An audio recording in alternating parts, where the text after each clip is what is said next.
কুড়িগ্রাম থেকে সরাসরি যোগ দিচ্ছেন সহকর্মী আব্দুল কুদ্দুস চঞ্চল। ছিটমহল বিনিময়ের ১ দশক উদযাপনে উপলক্ষে কোনো আয়োজন দেখতে পাচ্ছেন কিনা জানাবেন। আর ছিটমহল বিনিময়ের পর জনজীবনে কেমন পরিবর্তন এসেছে সেখানকার এলাকায়?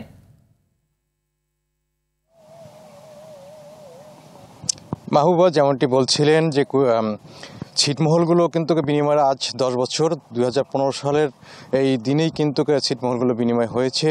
আমরা একটি পরিসংখ্যান দিয়ে রাখতে পারি যে বাংলাদেশের যে ৫১টি ছিটমহল ভারতের অভ্যন্তরে ছিল এবং ভারতের ১১১টি ছিটমহল কিন্তু বাংলাদেশের অভ্যন্তরে ছিল। এইগুলো কিন্তু এই ৩১শে জুলাই মধ্যরাতে কিন্তু দুই দেশের ভূখণ্ডের সাথে একীভূত হয়ে যায়। একীভূত হওয়ার পর থেকেই কিন্তু ছিটমহলের বাসিন্দাদের কিন্তু নাগরিকত্বের সুযোগ হয় এবং দেশের যে মূল ভূখণ্ডের মানুষের যেরকম নাগরিকের সুবিধা রয়েছে ঠিক সেরকমই কিন্তু নাগরিকের সুবিধা পাচ্ছেন ছিটমহলের বাসিন্দারা। বিশেষ করে কুড়িগ্রামের যে দাসিয়াছড়া ছিটমহল রয়েছে যেখান থেকেই কিন্তু ছিটমহল বিনিময়ের আন্দোলনটা শুরু হয়েছিল, তারা কিন্তু অনেকটাই উন্নয়নের মুখে দেখেছেন। ইতিমধ্যে স্কুল, মাদ্রাসা এবং প্রাথমিক বিদ্যালয় সহ রাস্তাঘাট এবং অন্যান্য সুযোগ সুবিধা যেটি রয়েছে নাগরিকের সব কিছুই তারা পেয়েছেন।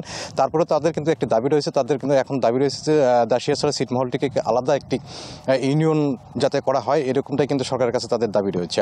আর এই দিনটিকে ঘিরে কিন্তু বিভিন্ন উৎসব আমরা ইতিপূর্বে দেখে এসেছি। আজকেও তারা কিন্তু বিশেষ কর্মসূচি গ্রহণ করেছে।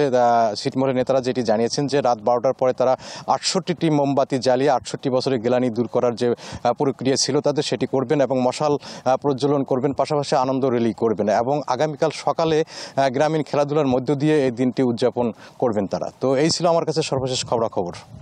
মাহবুব,